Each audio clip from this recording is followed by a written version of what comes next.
Internet हम सभी use करते हैं और आज के दौर में इंटरनेट के बगैर कोई भी काम करना एकदम मुश्किल हो गया है। घंटों का काम मिनटों में हो जाता है। बड़ी बड़ी कंपनियों के जो वर्क है, अगर थोड़ी देर भी इंटरनेट रुक गया या फिर बंद हो गया तो उनके काम या फिर उनके लाखों का नुकसान जो है हो जाता है। वेल गाइज, ये इंटरनेट है क्या और इसके थोड़ा सा इतिहास पर नज़र डालेंगे आज की वीडियो में। सो गाइज, मैं हूँ ज़िशान शेख और हमारे चैनल में आपका स्वागत है। इंटरनेट जो है वो एक इंग्लिश का वर्ड है। ये इंग्लिश के ही दूसरे वर्ड इंटरनेट वर्क से लिया गया है।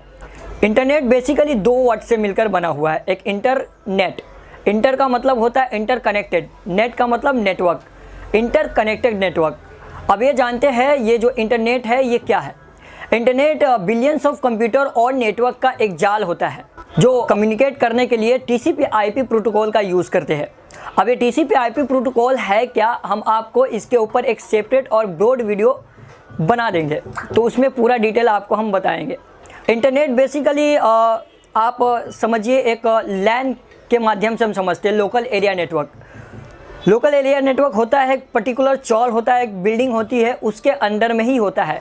सपोज़ जैसे कि आप मान लीजिए आप 4th फ्लोर में एक बिल्डिंग पे और आपका दोस्त 2nd फ्लोर पे बैठा है। अगर आप लोगों को कम्युनिकेट करना है कंप्यूटर द्वारा, कोई डेटा ट्रांसफ़र करना है, तो उसके लिए आपको क्या करना पड़ेगा। उसके लिए आपको उस कंप्यूटर से कंप्यूटर में डेटा ट्रांसफ़र करने के लिए पर्टिकुलर एक वायर कनेक्शन देना पड़ेगा, तो ही आप डेटा ट्रांसफ़र कर सकते हैं। तो ऐसे ही बहुत सारी कंप्यूटर, बिल्डिंग में जितने भी कंप्यूटर्स हैं उनको वायर के ज़रिए आप कनेक्ट कर दीजिए तो डेटा जो है वो ट्रांसफ़र हो जाएगा। तो ये लोकल एरिया नेटवर्क होता है। ऐसे ही बहुत सारे लोकल एरिया नेटवर्क को मिलकर एक वाइड एरिया नेटवर्क बनता है जो इंटरनेट जिसे कहा जाता है।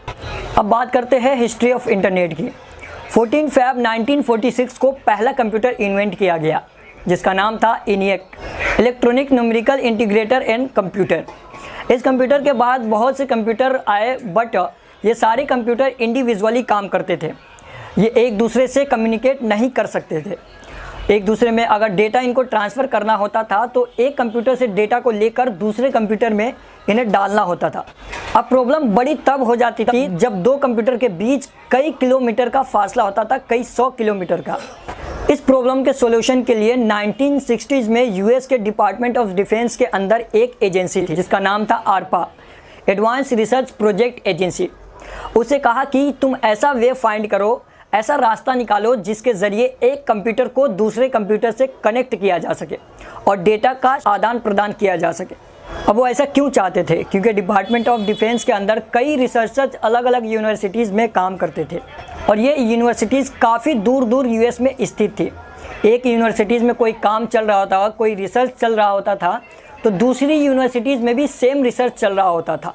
एक यूनिवर्सिटीज़ में कोई रिसर्च कंप्लीट हो जाता, रिजल्ट आ जाता, तो डिपार्टमेंट ऑफ डिफेंस ये चाहती थी कि दूसरी यूनिवर्सिटीज़ में वो काम रुक जाए और दूसरे प्रोजेक्ट पे काम शुरू किया जा सके।